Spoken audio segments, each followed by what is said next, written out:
संसार है एक नदिया,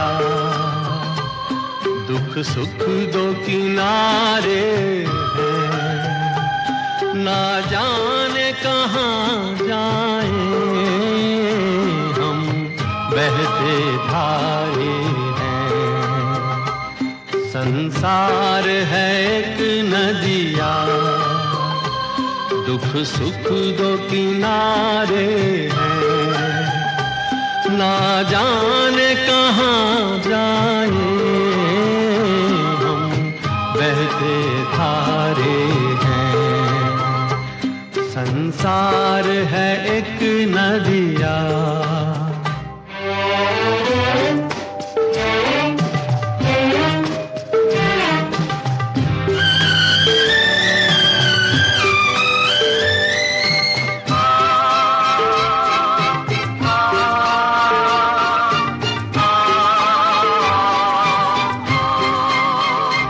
चलते हुए जीवन की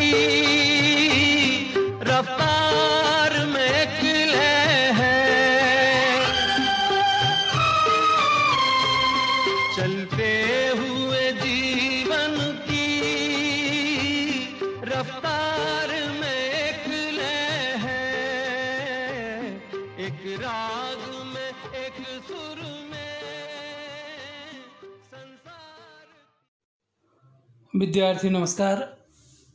आज हम हिंदी व्याकरण के तहत पढ़ेंगे मानक वर्तनी शोधन। हिंदी एक विकासशील भाषा है। संघ की राजभाषा घोषित हो जाने के बाद यह सनह सनह अखिल भारतीय रूप ग्रहण कर रही है। अन्य क्षेत्रीय भाषाओं के संपर्क में आकर उनसे बहुत कुछ ग्रहण करने और हिंदीतर भाषियों द्वारा प्रयुक्त होते होते उसका यथा समय एक सर्वसम्मत अखिल भारतीय रूप विकसित होगा, ऐसी आशा है। यद्यपि यह सही है कि एक विस्तृत भूखंड में और बहुभाषी समाज के बीच व्यवहृत व्यवहार में उन्नत किसी भी विकासशील भाषा के उच्चारणगत गठन में अनेक रूपता मिलना स्वाभाविक है। उसे व्याकरण के कठोर नियमों में जकड़ा नहीं जा सकता। उसके प्रयोगकर्ताओं को किसी ऐसे शब्द को जिसके दो या अधिक समानांतर रूप प्रचलित हो चुके हों एक विशेष रूप में प्रयुक्त करने के लिए बाध्य नहीं किया जा सकता। ऐसे शब्द रूपों के बारे में किसी विशेषज्ञ समिति द्वारा निर्णय दे देने के बाद भी उनकी ग्राह्यता अर्थात स्वीकृति या अग्राह्यता अर्थात अस्वीकृति के विषय में मतभेद बना ही रहता है। फिर भी प्रथमतः कम से कम लेखन, टंकण और मुद्रण के क्षेत्र में तो हिंदी भाषा में एक रूपता और मानकीकरण की तत्काल आवश्यकता है। क्या ऐसा करना आज के यंत्राधीन जीवन की अनिवार्यता नहीं है? भाषा विषयक कठोर नियम बना देने से उसकी स्वीकार्यता तो संदेहास्पद हो जाती है। साथ ही भाषा के स्वाभाविक विकास में भी अवरोध आने का थोड़ा सा डर रहता है। अर्थात यदि भाषा के नियमों में कठोरता ला दी जाए तो भाषा की रोचकता घट जाती है। अतः भाषा में लचीलापन होना अति अनिवार्य है। फलतः भाषा गतिशील, जीवंत और समयानुरूप नहीं रह पाती। समय समय पर भाषा में कुछ परिवर्तन होते रहते हैं। हिंदी वर्णमाला के मानकीकरण में और हिंदी वर्तनी के एक रूपता विषयक नियम निर्धारित करते समय इन सब तथ्यों को ध्यान में रखा गया है और इसलिए जहाँ तक बन पड़ा है काफ़ी हद तक उदारतापूर्ण नीति अपनाई गई है। यहाँ मानकीकरण से आशय है भाषा के कुछ ऐसे रूप को मान लेना जो सभी के लिए सरल और सुलभ हो जाता है। हिंदी के संख्यावाचक शब्दों की एक रूपता। हिंदी प्रदेशों में संख्यावाचक शब्दों के उच्चारण और लेखन में प्रायः एक रूपता का अभाव दिखाई देता है। इसलिए 1 से 100 तक सभी संख्यावाचक शब्दों पर विचार करने के बाद इनका जो मानक रूप स्वीकृत हुआ वह इस प्रकार है: 1, 2, 3, 4, 5, 6, 7, 8, 9, 10, 11, 12, 13, 14, 15, 16, 17, 18, 19, 20, 21, 22, 23, 24, 25, 26, 27, 28, 29, 30, 31, 32, 33, 34, 35, 36, 37, 38, 39, 40, 41, 42, 43, 44, 45, 46, 47, 48, 49, 50, 51, 52, 53, 54, 55, 56, 57, 58, 59, 60, 61, 62, 63, 64, 65, 66, 67, 68, 69, 70, 71, 72, 73, 74, 75, 76, 77, 78, 79, 80, 81, 82, 83, 84, 85, 86, 87, 88, 89, 90, 91, 92, 93, 94, 95, 96, 97, 98, 99 और 100।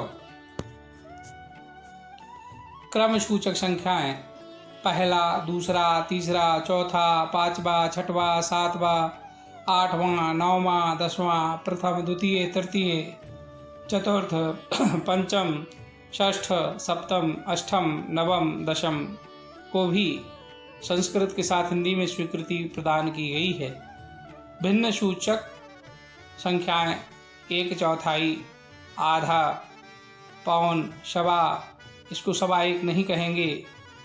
1.5, इसे 1.5 नहीं कहेंगे। 2.25, सवा 2, 2.5, इसे 2.5 नहीं कहेंगे। 3.25, सवा 3, 3.5 आदि। मानक वर्तनी। भारत सरकार के केंद्रीय हिंदी निदेशालय ने सन 1983 ईस्वी में शिक्षा मंत्रालय द्वारा पूर्व में किए गए हिंदी भाषा की लिपि व वर्तनी के मानकीकरण संबंधी प्रयासों का समन्वित रूप देवनागरी लिपि तथा हिंदी वर्तनी का मानकीकरण के रूप में प्रस्तुत किया। इन्होंने वर्तनी के संबंध में कुछ सुझाव प्रस्तुत किए हैं, जिनका विवरण इस प्रकार है। खड़ी पाई वाले शब्द या व्यंजन।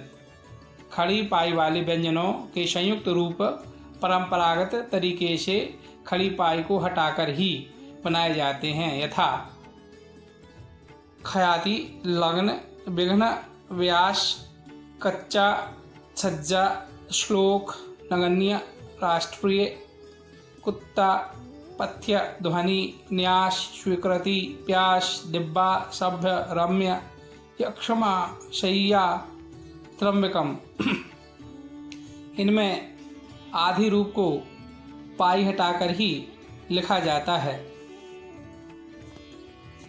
अन्य व्यंजन का और फा या फा के संयुक्त अक्षर पक्का, दफ्तर आदि की तरह बनाए जाए, ना कि संयुक्त पक्का, दफ्तर की तरह। इंग, छा, ट, ठा, ड, ढ, द और हा के संयुक्त अक्षर हल चिन्ह लगाकर ही बनाए जाएं, यथा शुद्ध अशुद्ध में वांग्मय, शुद्ध रूप में लिखेंगे तो वांग्मय, माँ हलंतयुक्त है, विद्या दा हलंतयुक्त है, चिन्ह हा हलंतयुक्त है आदि। संयुक्त रा के प्रचलित तीनों रूप यथावत रहेंगे, यथा प्रकार में पाया में रा का उच्चारण, धर्म माँ के सिरोरेख धर्म का उच्चारण, राष्ट्र टाके निम्न रा का उच्चारण, सरा का प्रचलित रूप ही मान्य होगा। इसे सा के साथ रा मिश्रित करके नहीं लिखा जाएगा। ता और रा के संयुक्त रूप के लिए पहले त्रा को मानक माना गया है, अतः जहाँ ता और रा का उच्चारण एक हो वहाँ संयुक्त रूप से त्रा का ही प्रयोग किया जाए। इसी तरह अन्य संयुक्त व्यंजनों पर भी यही नियम लागू होंगे, जैसे क्र, प्र, ब्र, स्र, ह्र आदि। हल चिन्ह युक्त वर्णों से बनाने वाले संयुक्ताक्षर के द्वितीय व्यंजन के साथ एक ही मात्रा का प्रयोग संबंधित व्यंजन के तत्काल पूर्व ही किया जाएगा, ना कि पूरे युग्म से पूर्व। जैसे शुद्ध धी, यह अशुद्ध है, इसका शुद्ध रूप होगा शुद्धि। इसी प्रकार कुट्टिम का सही रूप है कुट्टिम, चिट्ठियाँ का सही रूप होगा चिट्ठियाँ, अशुद्धियाँ का सही रूप होगा अशुद्धियाँ। प्रायः लोग जिन शब्दों के उच्चारण एवं वर्तनी में अशुद्धियाँ करते हैं, उन शब्दों के अशुद्ध और शुद्ध रूप आगे तालिका में दिए जा रहे हैं। स्वर संबंधी अशुद्धियाँ, आ और बड़ा आ संबंधी अशुद्धियाँ, जैसे आकाश का सही रूप होगा आकाश, आगामी का सही रूप होगा आगामी, अजमाइश का सही रूप होगा आजमाइश, अंत्याक्षरी का सही रूप होगा अंत्याक्षरी।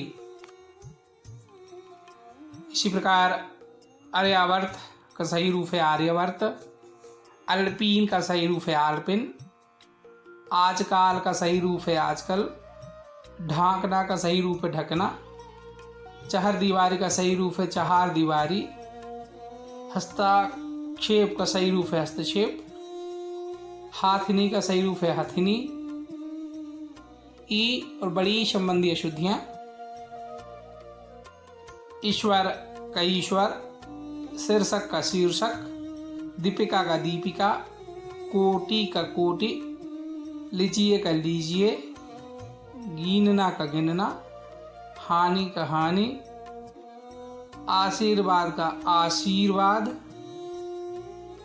ऊ और बड़ाऊ संबंधी अशुद्धियाँ, ऋषि की संबंधी अशुद्धियाँ, जैसे अनुदित का अनुदित, मुक्त का मुक्त, ऊर्ण का उर्ण, मासूम का मासूम, लघु का लघु, ऊर्ध्व का ऊर्ध्व।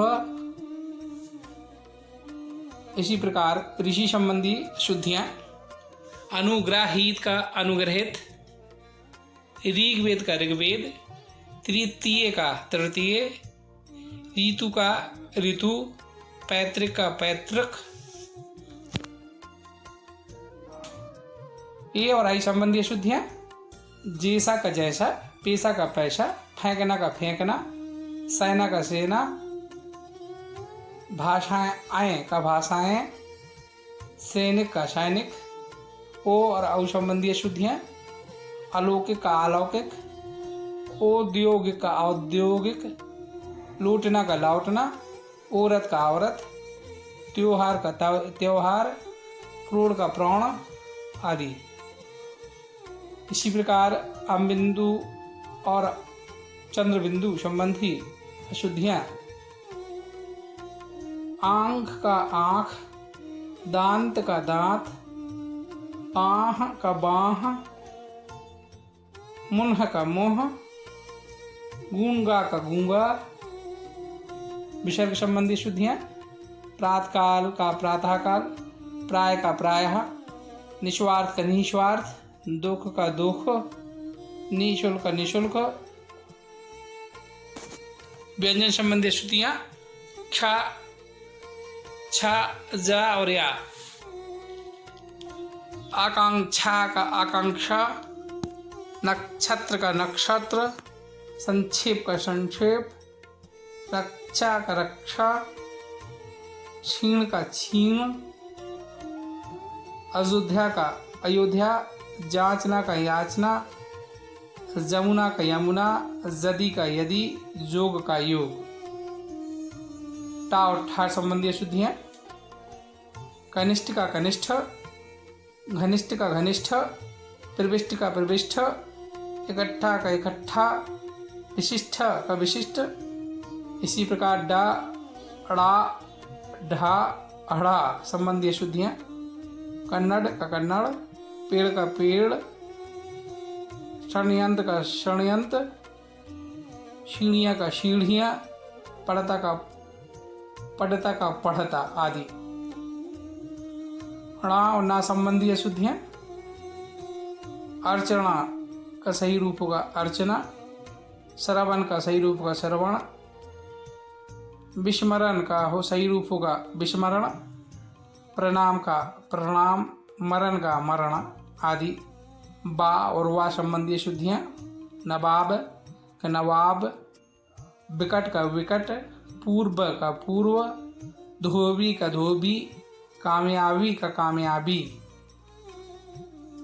इंगा, इया, अणा, ना, मा संबंधी शुद्धियाँ।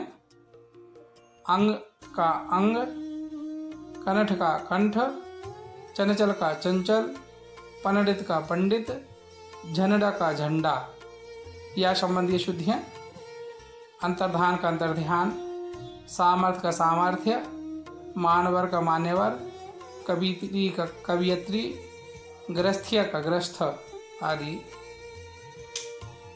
यहाँ अंक समाप्त हुआ। अब बारी है प्रश्न अभ्यास की। तो लीजिए प्रस्तुत हैं एक प्रश्न।